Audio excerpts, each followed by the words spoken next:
तो निकल चुका है, भविष्य आना है। तो आज का वर्तमान का किया हुआ कर्म ही हमारा महाराज भविष्य का फल होता है। इसलिए ध्यान दें कि हमारा वर्तमान कहीं व्यस्त, फालतू जगह व्यस्त ना हो जाए। सुखदेव जी से राजा परीक्षित कहते हैं, महाराज मेरे बात एक समझ में नहीं आई कि किसी को भगवान किसी व्यक्ति को बचाने के लिए परमात्मा अवतार लेकर आते हैं और किसी को भगवान मारते हैं। ये बात मेरे समझ में नहीं आती है। श्री सुखदेव जी कहते हैं राजा परीक्षित से, राजन वेद के अनुसार जो व्यक्ति कर्म करता है, वेद के आधार पर जो सत्कर्म करता है, उस सत्कर्म करने वाले व्यक्ति को भगवान कोई कष्ट नहीं पहुंचाते हैं, और जो वेद के विरुद्ध कार्य करता है उसे भगवान कष्ट पहुंचाते हैं। प्यार से बोलो राधे राधे। अवतारों में भगवान ने 12 अवतार भी धारण किया। भगवान ने सूकर का रूप धारण किया। इसका भी एक विचित्र कारण था, भगवान को सूकर बनना पड़ा, सुअर। महाराज कश्यप महाराज के 13 पत्नियां थीं। 13 पत्नियों में सबसे बड़ी पत्नी का नाम था दिति। एक दिन दिति ने महाराज कश्यप जी से कहा कि मेरी सभी बहनें पुत्रवती हैं, मुझे भी पुत्र होना चाहिए। इस प्रकार भगवान कश्यप से दिति ने संतान की कामना की। कश्यप महाराज ने कहा, देवी ये सायंकाल का समय है, यह समय काम सुख के लिए उपयोग नहीं है, उपयुक्त नहीं है। इस समय साक्षात भगवान शंकर अपने गणों के साथ में विचरण करते हैं। इस समय किया गया गर्भाधान, उस गर्भस्थ शिशु पर भूत प्रेतों की छाया पड़ जाएगी। लेकिन भगवान कश्यप की धार्मिक बातों पर दिति ने, धार्मिक बातों को सुनकर दिति ने उनका अनादर कर दिया, और महाराज कश्यप जी दिति के दुराग्रह पर झुक गए। और कश्यप जी ने कहा, ठीक है तुम्हारे 2 पुत्र होंगे, लेकिन दोनों पुत्र ही दुष्ट होंगे, दुराचारी होंगे। महाराज माता दिति तो एकदम भयभीत हो गई, मुझे कहने लगी, मुझे दुराचारी दुष्ट पुत्र नहीं चाहिए। ऋषि बोले, अब मैं क्या करूं? इतना कह सकता हूं कि तुम्हारे पुत्र तो दोनों दुष्ट दुराचारी होंगे, राक्षस होंगे, लेकिन तुम्हारे पुत्रों का संहार करने के लिए स्वयं भगवान नारायण आएंगे। प्यार से बोलो राधे राधे।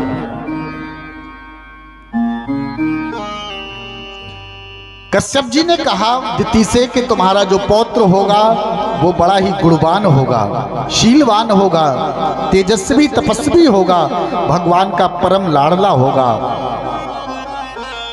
भगवान का भक्त होगा। देवताओं ने ब्रह्मा से पूछा, दिति के गर्भस्थ में जो शिशु थे वो महाराज उनका प्रकाश गर्भ से ही बढ़ने लगा। दैत्यों की माता है दिति, वो अदिति देवताओं की माता है। देवताओं ने कहा कि अरे गर्भ में ही ये बालक क्यों, इनका प्रकाश अभी से बढ़ रहा है, तो आगे क्या होगा? जो दिति के गर्भ में बालक थे वो साधारण बालक नहीं थे, साधारण मानव नहीं थे, ये दोनों भगवान के दिव्य पार्षद थे, जय और विजय।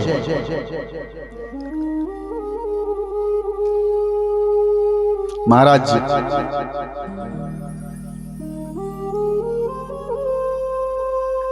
इनको भगवान ने श्राप दिया था। भगवान से मिलने के लिए चारों भाई आए, सनत सनंदन सनातन कुमार, और वो पार्षद दरवाजे पर खड़े हुए थे। उन पार्षदों ने भगवान के पुत्रों को भगवान से नहीं मिलने दिया, तो सनक सनंदन सनातन कुमार ने श्राप दे दिया था कि जाओ तुम दुष्ट दुराचारी हो गए। वही आज जय और विजय दुष्ट दुराचारी पुत्र हैं। क्रोध किया था। इन्होंने भगवान से मिलने नहीं दिया उनके पुत्रों को, तो उन्होंने ये श्राप दे दिया था। महाराज दिति के जो पुत्र हैं वो दैत्य और दैत्यों में दो पुत्र हैं जो उत्पन्न हुए, हिरणाक्ष और हिरणाकश्यप। ये पुत्र हैं जय और विजय, जो दूसरे जन्म में थे। उनका जन्म हुआ दिति के गर्भ से हिरणाक्ष और हिरणाकश्यप का।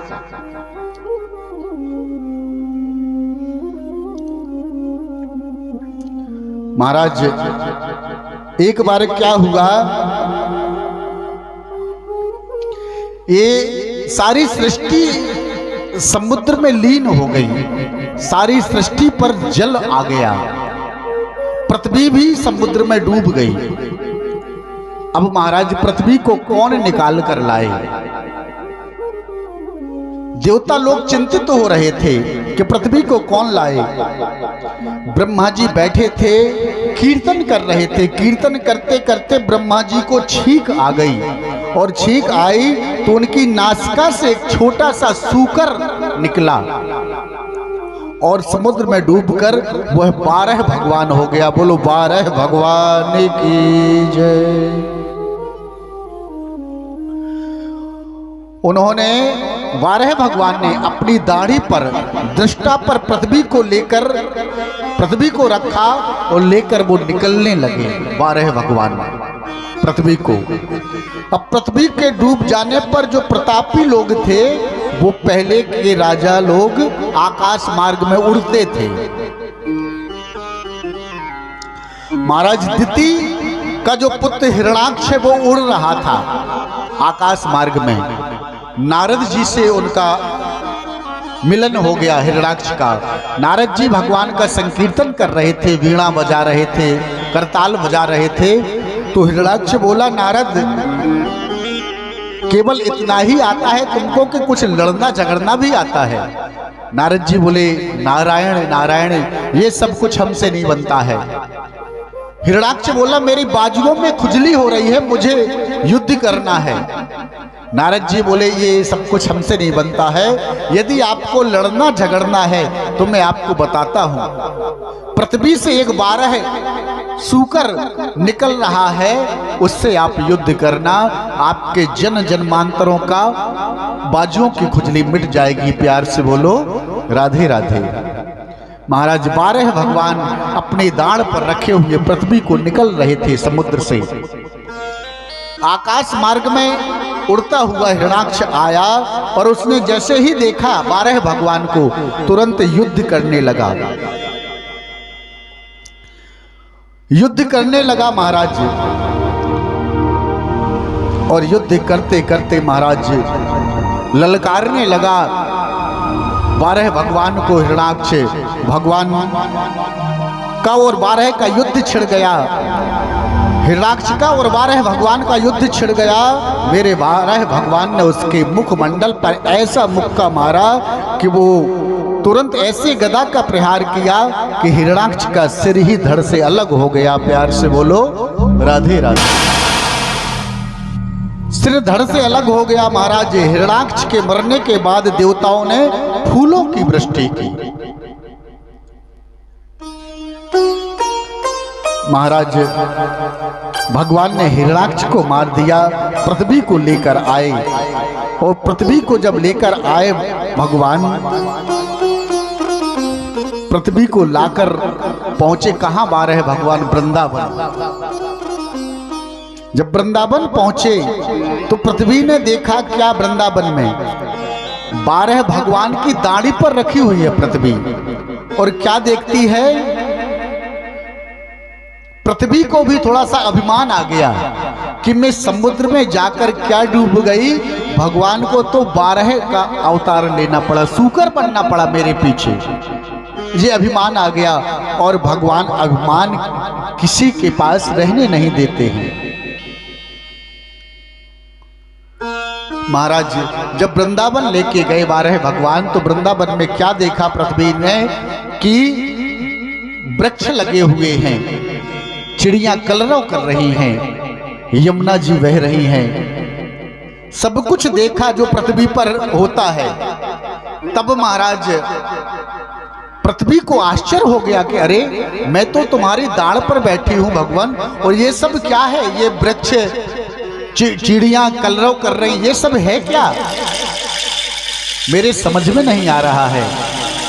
महाराज वाराह भगवान ने कहा ये मेरा वृंदावन है, सारी दुनिया में प्रलय हो सकता है लेकिन वृंदावन में कभी प्रलय नहीं होता है। महाराज वृंदावन कोई तीर्थ नहीं है, वृंदावन तो महाराज कन्हैया का स्वयं का घर है अपना।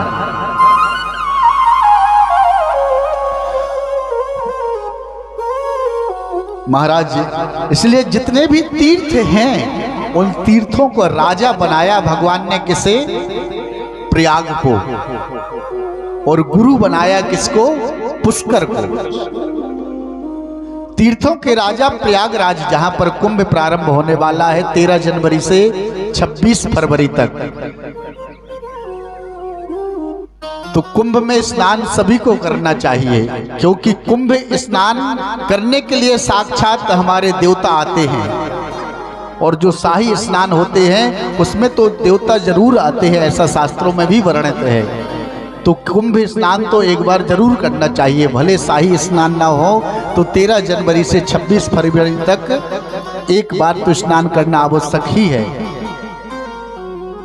महाराज प्रयागराज एक दिन क्या हुआ कि सभी तीर्थ प्रयागराज को कर देने जाते थे, क्योंकि राजाओं को पहले कर देते थे सब लोग, सभी तीर्थ कर देने जाते थे प्रयागराज को, लेकिन वृंदावन कभी कर देने नहीं गया। एक दिन प्रयागराज भगवान श्री कृष्ण के पास पहुंचे, वो बोले प्रभु मेरा ऐसा ही अपमान कराना था तो मुझे राजा क्यों बनाया? भगवान बोले क्या बात है, कैसा अपमान? आपका क्या अपमान हुआ? बोले महाराज सारे तीर्थ मुझे कर देने के लिए आते, लेकिन ये छोटा सा वृंदावन कभी कर देने नहीं आता है। महाराज कन्हैया ने कहा प्रयागराज मैंने तुमको तीर्थों का राजा बनाया है, अपने घर का राजा नहीं बनाया है। प्यार से बोलो राधे राधे। ये तो मेरा वृंदावन तो मेरा स्वयं का घर है, मैंने घर का राजा थोड़े बनाया आपको। महाराज धन धन वृंदावन, धन धन वृंदावन रजधानी, धर्म कर्म जहां बटत जेवरी, मुक्ति भरे जहां पानी।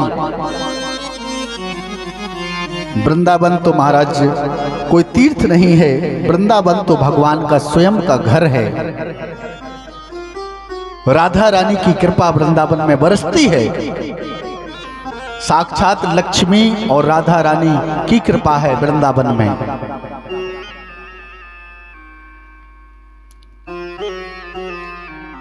महाराज वृंदावन की रज के कण कण में भगवान श्री कृष्ण का वास है। कहते हैं चित्रकूट की राम रज और वृंदावन की धूल, उड़ उड़ के मस्तक पड़े कष्ट होए सब दूर। महाराज सभी तीर्थों, मीराबाई सभी तीर्थों में गई। जब मीराबाई वृंदावन आई तो लोगों ने पूछा कि तुम बद्रीनाथ गई, केदारनाथ गई, महाराज गंगोत्री जमुनोत्री गई, समस्त तीर्थों में गई, लेकिन मीराबाई तुमको सबसे ज्यादा आनंद कहाँ मिला? तब मीराबाई के मुख से निकल पड़ा अलीरी मोहे लागे वृंदावननी को।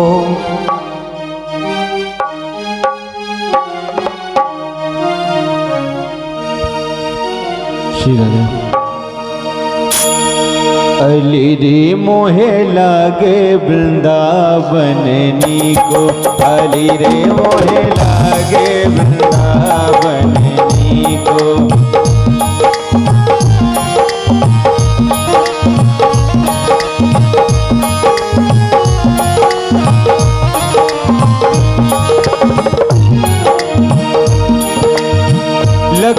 वृंदावन नीको,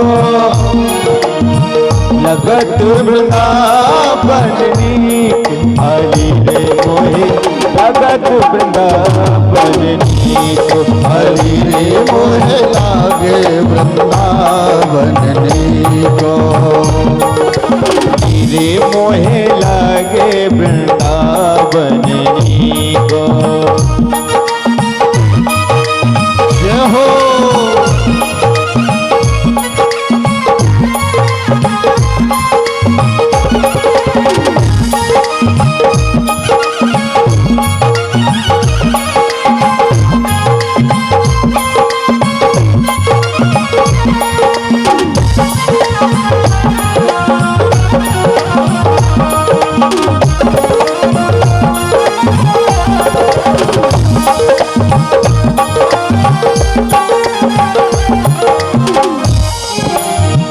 घर घर तुलसी ठाकुर पूजा, घर घर तुलसी ठाकुर पूजा, घर घर तुलसी ठाकुर पूजा, घर घर तुलसी ठाकुर पूजा, घर घर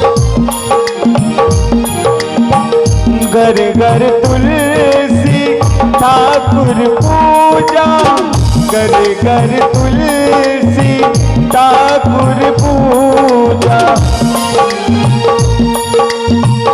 जयकारा समझूगे, हरि रे मोहे लगत वृंदावन नीके, हरि रे मोहे लगत वृंदावन नीके,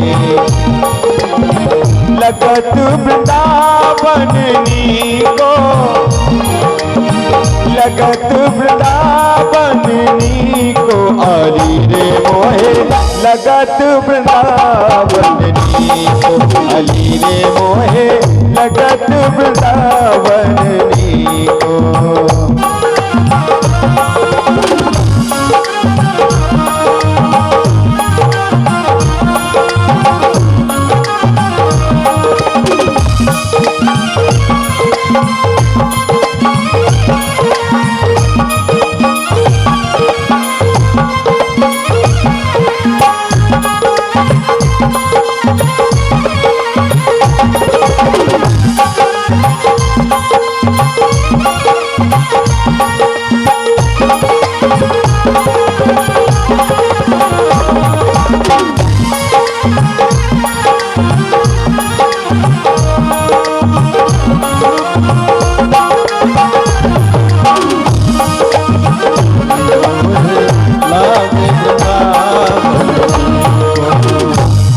मीराबाई ने कह दिया कि मुझे वृंदावन में सबसे ज्यादा अच्छा लगा।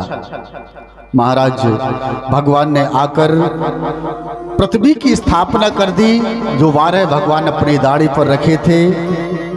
इसके बाद में महाराज पृथ्वी की स्थापना हुई। ब्रह्मा जी के जितने भी पुत्र हुए वो सभी विरक्त हो गए। ब्रह्मा जी के सारे पुत्र विरक्त हो गए। सनत कुमारों ने तो पहले ही भगवान से कह दिया, ब्रह्मा जी से, कि हमें विवाह नहीं करना है। ब्रह्मा जी के एक और पुत्र हुए जिनका नाम है कर्दम्य। कर्दम्य का सीधा अर्थ होता है जिसने अपनी इंद्रियों का दमन कर लिया, उसे कर्दम्य कहते हैं। प्यार से बोलो राधे राधे। महाराज कर्दम्य जी ने पिता ब्रह्मा से कह दिया कि मुझे विवाह नहीं करना है, मुझे तो भजन करना है भगवान का। ब्रह्मा जी ने कहा, बेटा हम कभी कभी मालूम वैराग्य की बातें करते हैं, लेकिन वैराग्य पर नहीं चल पाते हैं, क्योंकि वैराग्य का मार्ग भी बड़ा कठिन है। महाराज और हमारे शास्त्र तो कहते हैं कि संत, उसी संत का चरित्र ज्यादा सफल है, जीवन ज्यादा सफल है उसी संत का जो पहले गृहस्थ रह चुका हो, वो संत का जीवन ज्यादा सफल है। महाराज क्योंकि शास्त्र कहते हैं कि पहले ब्रह्मचर्य का पालन करो, फिर गृहस्थ जीवन में जाओ, उसके बाद साधु जीवन व्यतीत करो। लेकिन परमात्मा की जिस पर विशेष कृपा हो जाती है वो बचपन से ही ब्रह्मचारी हो जाता है। प्यार से बोलो राधे राधे। करदम जी को बार बार ब्रह्मा जी ने समझाया, बेटा वैराग्य का मार्ग बड़ा ही कठिन है, लेकिन करदम जी ने एक भी बात नहीं मानी और सीधे चले गए कहां? वन में। करदम के मन में केवल एक ही विचार जगा कि संसार के लोग संसार में रहते हैं, अपने विवाह करते हैं, अपनी पत्नियों के साथ रहते हैं और ऐसे ही बच्चों पैदा करते हैं, बच्चों के लिए कमाते हैं और ऐसे ही मर जाते हैं, कुछ नहीं कर पाते हैं। मुझे तो भगवान का भजन करना है। ये मनुष्य का जीवन हमको काहे के लिए मिला है? भजन करने के लिए मिला है। महाराज सब कुछ छोड़कर करदम जी जंगल पहुंच गए और जंगल जाकर महाराज संकल्प किया कि मुझे भगवान की प्राप्ति हो और तपस्या करना प्रारंभ कर दिया। सुखदेव जी महाराज राजा परीक्षित से कहते हैं, राजन करदम जी ने 10,000 वर्षों तक तपस्या की। 10,000 वर्ष बाद करदम जी के मन में विचार जगा कि अरे इस संसार के लोग तो ज्यादा सुखी हैं, कितना सुंदर विवाह करते हैं, बच्चे सेवा करते हैं, बहुएं आती सेवा करती हैं, और हम पागल को देखो, हम यहाँ जंगल में अकेले पड़े हैं। महाराज उनके मन में भी 10,000 वर्ष बाद ये विचार जगा कि मुझे भी विवाह करना चाहिए। बुढ़ापा आ गया करदम जी का। महाराज सुखदेव जी कहते हैं राजा परीक्षित से, महाराज मन की गति बड़ी अटपटी है, कब मन कहां पहुंच जाए कुछ बता नहीं सकते हैं। विश्वामित्र जी ने महाराज 60,000 वर्षों तक तपस्या की, लेकिन मेनका नाम की एक अप्सरा आई और केवल उसकी पायल की घुंघरू विश्वामित्र जी ने कानों से सुनी थी, देखा नहीं था। सारी तपस्या भंग हो गई विश्वामित्र जी की। तो महाराज ये मन की गति बड़ी अटपटी है। करदम जी भी 60,000 वर्ष बाद उनके मन में विचार जागा कि मुझे भी विवाह करना चाहिए, और विवाह करते तो कितना अच्छा होता। सुखदेव जी कहते राजा परीक्षित से, राजन जो भगवान का भक्त होता है, भगवान की सेवा में लगा है, यदि उसके मन में कोई सांसारिक वस्तु आती है तो भगवान उसे भी पूरा करते हैं। प्यार से बोलो राधे राधे। महाराज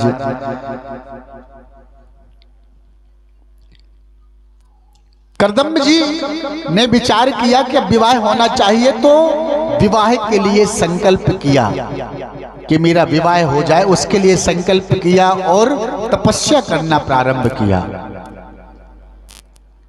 महाराज जब तपस्या करना प्रारंभ किया तो भगवान वही जंगल में भगवान चतुर्भुज रूप धारण करके प्रकट हो गए नारायण। और जैसे करदम जी के पास पहुंचे तो करदम जी ने जैसे ही नारायण को देखा तुरंत चरणों में प्रणाम किया। भगवान बोले, बाबा आप विवाह करना चाहते हो? महाराज अब तो करदम को बड़ी शर्म लगे, पिता है नारायण करदम जी के, भगवान से कैसे कहें कि हम विवाह करना चाहते हैं और विवाह के लिए ही हम तपस्या कर रहे हैं।